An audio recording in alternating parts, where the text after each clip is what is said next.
Welcome to Curious Minds. What do cars, lawnmowers, and even vacuum cleaners have in common? They're all sold to you in horsepower. But here's the twist.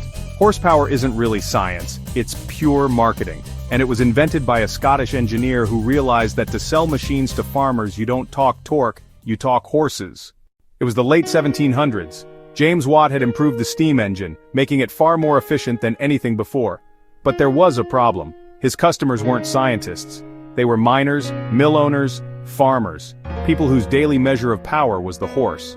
So when Watt's team spoke about pistons, pressure, and cubic capacity, they were met with blank stares. Imagine telling a farmer, "My engine produces this many Newton meters of torque." He'd just pat his horse and say, "This one pulls my cart just fine." Watt realized that if he wanted to sell his engine, he had to speak the customer's language. And that language was horses. So he asked a simple question. How much work can one horse actually do?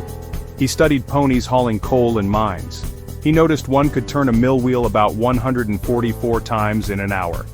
He did some math, stretching it a bit, and declared that a horse could do about 33,000 foot-pounds of work per minute. In plain words, one horse could lift 33,000 pounds 1 foot high in 60 seconds. And just like that, Watt coined the term horsepower. Now instead of telling a customer, "My engine produces 746 watts of power," he could say, "This engine replaces 10 horses." Instantly, everyone understood. It was brilliant storytelling. He wasn't selling metal and pistons, he was selling freedom from stables, fodder, and manure. One engine, 10 horses, who wouldn't want that? Here's the kicker. Watt actually fudged the numbers upward. He knew horses didn't always perform at their peak, so he exaggerated their capacity. That way, his engines looked even stronger by comparison. It wasn't deception, it was marketing theater, and it worked. Soon horsepower became the universal measure of strength. Steam engines were advertised not in pressure or capacity but in horses. Customers felt they could see the power. Fast forward a century. When motor cars first arrived, people again compared them to horses, because horses were still the benchmark.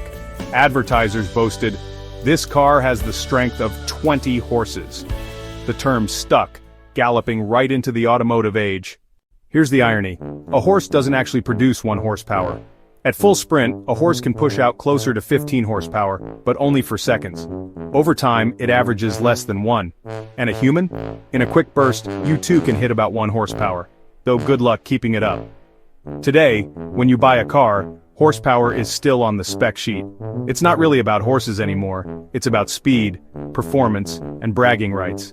All because James Watt knew that the best way to sell an engine wasn't math, it was metaphor. So the next time someone flexes about their car having 500 horsepower, remember? It all started with a man trying to sell steam engines to coal miners. He didn't just invent a measure of power, he invented a story so strong, it's still pulling us along centuries later. If you like this video, please like and subscribe to Curious Minds for more fascinating content.